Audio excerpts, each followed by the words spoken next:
की आचार्य गुरुवर श्री ज्ञान सागर मुनि महाराज की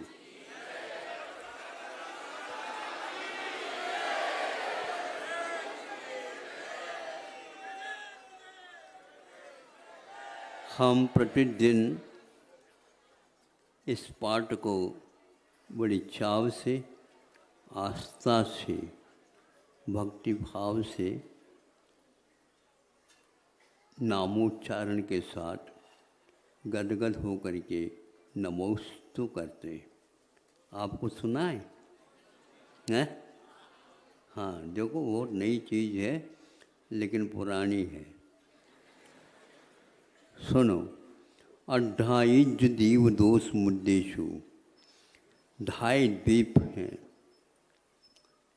दो समुद्र हैं। अढ़ाइज दीव दोष मुद्देशु, 15 कर्म भूमिषु, 15 कर्म भूमियाँ, जावरहंतानम भयवंतानम आदिराणम तित्तीराणम जिनानम जिनोत्तमानम केवलियानम सिद्धानम बुद्धानम परिनिव्वदानम अंतर्यानम पाययानम धम्मईरियानम धम्मदेशगानम धम्मनायगानम धम्मवर्चावरंग चक्रवर्तीनम देवाय देवानम नानानम दंसनानम चरितानम सदा करेमी क्रियम। इस प्रकार यह बोल करके ढाई द्वीप के अंतर 15 कर्म भूमियाँ होती हैं। भूभूमियाँ नहीं, 15 कर्म भूमियाँ होते हैं। उनमें अरहंतों को, सिद्धों को, आचार्यों को, उपाध्यायों को, सर्व साधुओं को, रिद्धिधारी मुनि महाराजों को मैं बार बार नमस्कार करता हूँ। लेकिन सुनो, मैं स्वर्ग से नहीं बोल रहा हूँ, स्वर्ग की बात नहीं कर रहा हूँ। नरकों की हालत तो आपको जानते हैं। त्रियंच गए बीते हैं, उनको कोई पूछने वाला नहीं। और मनुष्य है, भूभूमि की भी बात नहीं करता हूँ, मैं कर्म भूमियों की बात करता हूँ।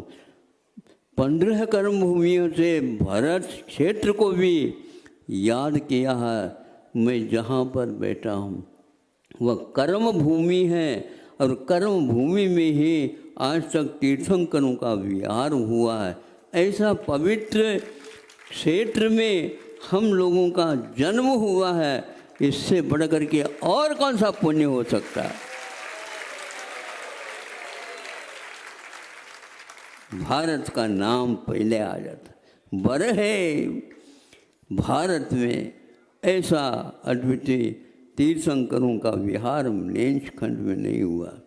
आप लोगों को सोचना चाहिए कि विदेश की बात करते हो, भारत की बात करो। भारत में वह भाषा, भारत में वह संस्कृति, भारत में वह है, अन्यत्र कहीं भी नहीं, न होगा। ऐसे यह ऊपर से धर्म ध्यान करने के लिए आज आपको ये 15 अगस्त बुला रहा है, याद दिला रहा है, और आप जो विषयों में सोए हो, इसलिए हम प्रतिदिन इसको 3 बार याद करते। भरे रावेशु, यदि यह उत्पन्न नहीं होते यहाँ पर, तो यह संयम को धारण करने का सौभाग्य। कल जो क्षुल्लक एक साथ 27, 28 बने, उन लोगों का भी सौभाग्य था। इसलिए संयम तो कम से कम यहीं पर संयम होता, भूभूमि में नहीं होता। इसलिए हमारा कहना है, देश के प्रति भी थोड़ा सोचो। द्रव्य क्षेत्र काल भाव 4 होते हैं। क्षेत्र यदि नहीं मिलता, आपके भाव संयम के हो ही नहीं सकते।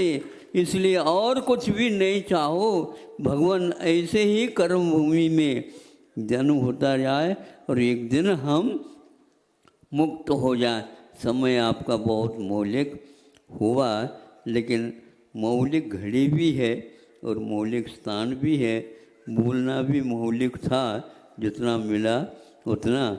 जब मैं सुनता इसलिए गया, भैया मैं भी कहता तो दान की बात करता, मुंह को छुड़ाने की बात कर रहा हूँ।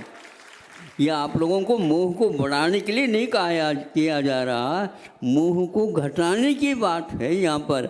और मोह के घटाने के लिए अब छुदकों को पूछ लो कितने पसीना आता है, नहीं समझे? पसीना से लथपथ थे उस समय इनका तिलक हो गया। इसलिए ये सारे वह इसी प्रकार आगे बढ़ रहे हैं। ये कर्म भूमि शाश्वत यहाँ पर हमेशा बनी रहे और भव्य जीवों के लिए जन्म देने के लिए ये सौभाग्य प्राप्त होता जाए। इसलिए भारत को भूलो नहीं, और किसी देश का नाम नहीं लिया, भरे है भारतवासी। यह भारत ऐसा है, ऐसा यहाँ का ये शिल्प है, ऐसा यहाँ पर संस्कृति है, ऐसे यहाँ पर भाषा है। उन भाषा के भाव भी बहुत ही गंभीर, किंतु यह गंभीर नदी को भी पार कराने में सक्षम है। आप लोग इसका अध्ययन करो और मुख्य रूप से यहाँ सभी जीवों के प्रति आपका साम्य भाव हो, मैत्री भाव हो, वैर किसी के साथ ना हो। यदि वैर रखना भी चाहते हो, क्या रखना भी चाहिए,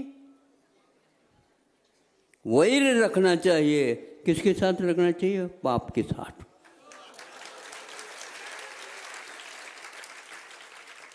और पुण्य के साथ मैत्री रखना चाहिए। बेड़ा पार है। अहिंसा परमो धर्म। हेलो, जय बोलिए खचरा श्री पार्श्वनाथ भगवान की जय। आज पार्श्वनाथ भगवान का मोक्ष कल्याणक है, हम उसका अर्घ्य चढ़ाएंगे। सित साते सावन आई, शिव नारी वरी जिन राई। सित साते सावन आई, शिव नारी वरी जिन राई। सम्मेदा चल हरि माना, हम पूजे मोक्ष कल्याणा। हम पूजे मोक्ष कल्याणा। पार्श्वनाथ जिन राज का स्वर्ण भद्र है कूट। मन वच तन कर पूज हूँ, जाऊं कर्म से छूट।